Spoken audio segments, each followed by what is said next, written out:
Why go it alone? Crop West Insurance gives you expert support, better commissions, and in-depth educational retreats that set you up for success. They've spent 60 years perfecting the art of growing crop insurance agencies, and now it's your turn to join the movement. Crop West Insurance, where agents come to thrive. To find out more, please visit cropwestinsurance.com. Crop West Insurance Incorporated is an equal opportunity provider and employer.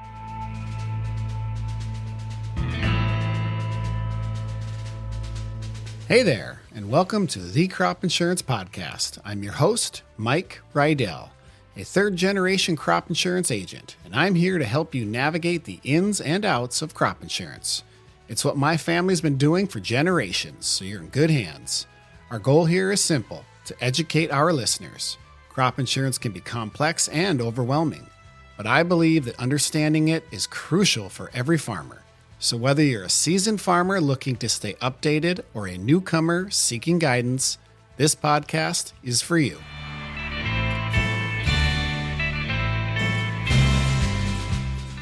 Welcome back to the Crop Insurance Podcast. I'm your host, Mike Rydell. In today's episode, we're going to be diving into a topic that directly impacts your insurance eligibility. And what we're going to be talking about are the rotational requirements for certain crops on your policy. Now, whether you're a seasoned farmer or you're just getting started, understanding this concept or these rules can help you make informed planting decisions and ensure that your crops are fully insurable. Crop rotation and the requirements under your federal crop insurance policy aren't just about soil health. It also plays a critical role in determining whether your acreage is eligible for federal crop insurance.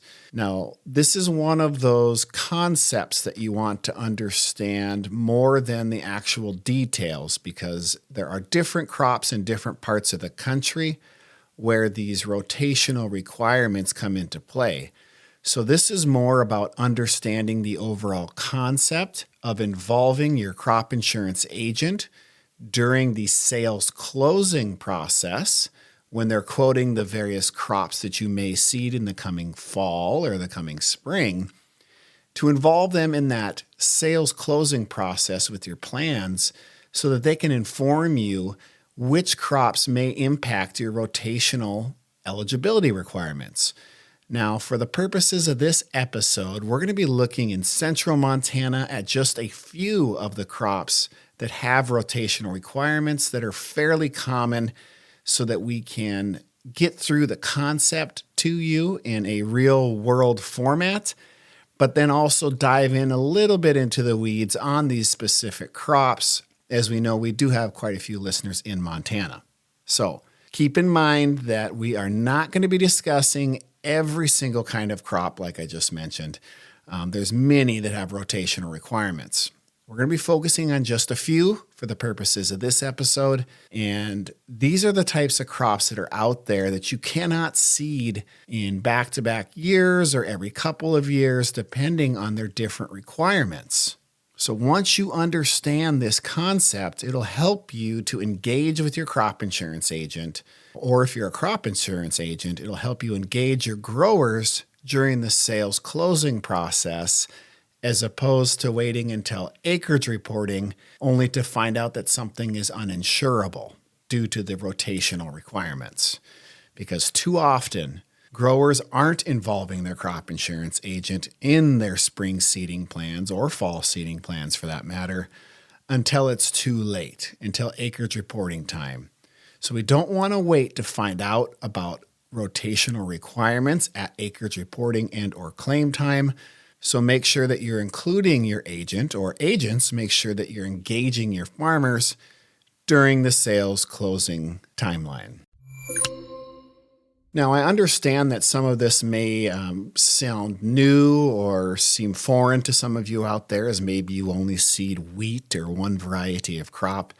So let's go through some examples that will help you better understand it.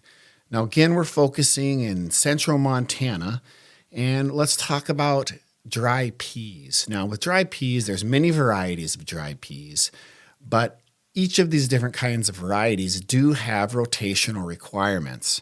So let's look at green or yellow peas, which is a dry pea type. Now, if you seeded chickpeas or lentils in the previous crop year, those green or yellow peas would not be insurable. Let's say we're in the crop year 2025 and you go in and seed yellow peas in a field. And at acreage reporting, you turn that into your agent and they look at it and say, oh, well, in 2024, you had lentils seeded there. That would mean that those yellow peas for 2025 would be uninsurable due to the rotational requirements. Let's look at lentils. So that's another dry pea type.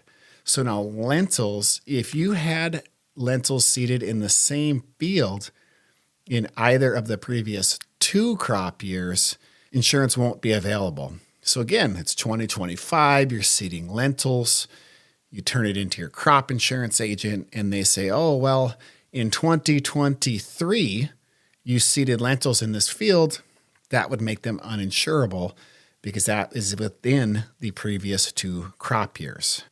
Now, another type of dry pea or a variety are chickpeas, like large kabuli, small kabuli chickpeas.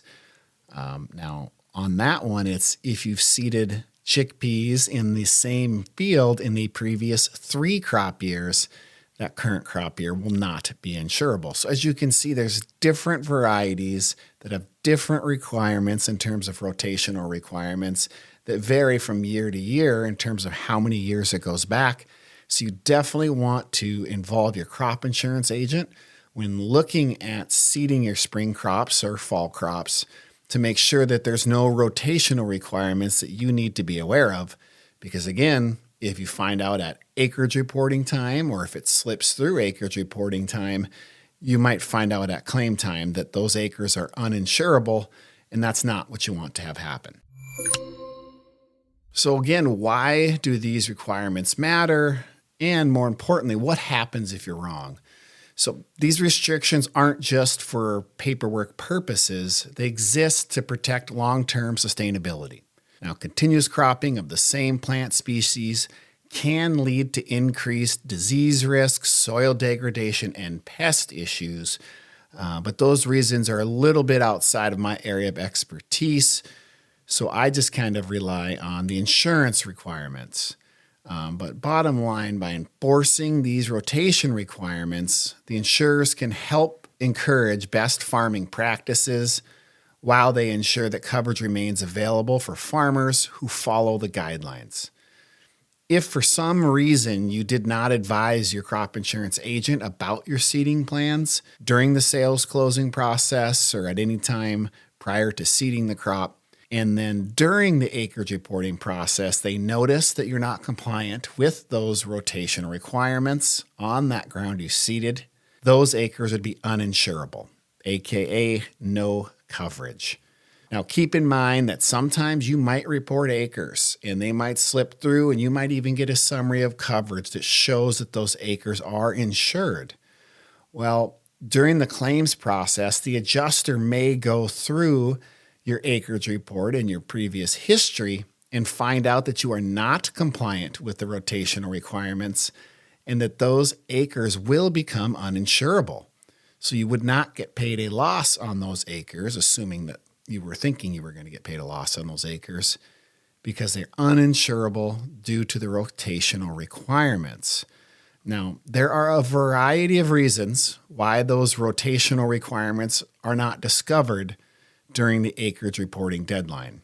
The main one that I have seen over the years is that the producers who wait until the last minute to get their acres into the agent, those are the ones that typically can have some errors, especially in rotational requirements, because it's forcing the agent to enter those acres in a rush.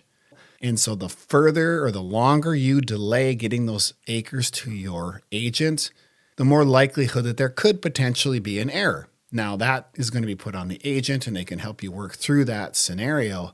But at the end of the day, it's the same thing we always say is do not wait until the last minute to turn in your acres, or do not wait till the last minute for any of the deadlines in crop insurance. You want to make sure that your agent has plenty of time to get things entered, get signatures, and do their due diligence in investigating the insurance requirements. How is a farmer to stay compliant then?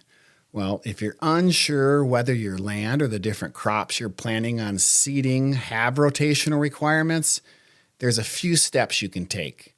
The first one, call your crop insurance agent. Ask them about the crops you're going to be seeding and the rotational requirements for them, because there could be some rules out there that you are unaware of, and your crop insurance agent should be able to help you through those. Now, you also want to review your crop history. Keep the detailed records of what was planted, where it was planted, and when it was planted. This is something that your crop insurance agent should have on file already, but sometimes things can get mixed up, so have detailed records down to the CLU, or the common land unit, of what you seeded and where you seeded it. The other place you can look is you can consult your county special provisions. So if you're familiar with that website, you can get a link on our website. Those documents are going to provide the specific details on the rotational restrictions down to the variety of the crop that you're seeding. So that's a great resource. The other thing you can do that's fairly obvious as well is just planning ahead. Once you're aware of the different rotational requirements or restrictions, you can understand that requires long-term thinking. So as you're mapping out your planting strategy, you can involve your crop insurance agent so that you can know what's going to be insurable, how many years apart you can seed those particular crops in those particular fields, so you can make sure you have the coverage you need. Well, that wraps up today's episode for the Crop Insurance Podcast. So rotational requirements, they might seem a little complex, but what we're trying to get here is for you to understand the concept so that it ensures your crop remains insurable and that your farm stays protected. And the best way to do that is involve your crop insurance agent in the planning process, or if you're a crop insurance agent, make sure that you're engaging with your farmers during the different deadlines at different times of the year so that you can make sure that everything is compliant with rotational requirements. Now, if you have any questions or you need any resources, your county's special provisions are a great place to look.